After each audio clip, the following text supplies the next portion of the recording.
परळ भागात आगमनाची लगबग दिसते। अनेक मोठ्या मंडळांचे गणपती मंडळांच्या मंडपामध्ये विराजमान होत आहेत, तर बाप्पाच्या आगमन सोहळ्यातही मोठ्या प्रमाणावर भाविकांची गर्दी पाहायला मिळते।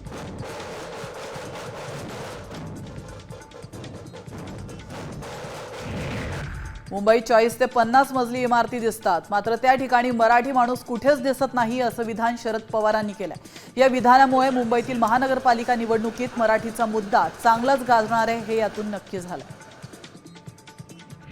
ठाकरे सेनेचे खासदार संजय राऊतांनी मुख्यमंत्री देवेंद्र फडणवीसांच्या मुंबई लुटीच्या आरोपांना जोरदार प्रत्युत्तर दिलंय। धारावीसह मुंबईतील अनेक महत्त्वाचे भूखंड अदानींच्या घशात घालण्याचं काम हे फडणवीस करत असताना ते आमच्यावर टीका करतायत असं संजय राऊत यांनी म्हटलंय।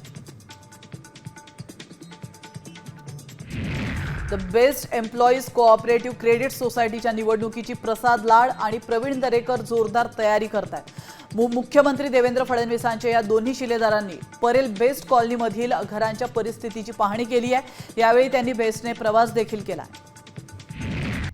आता isakal.com आहे देशातील नंबर 1 ची मराठी न्यूज वेबसाईट।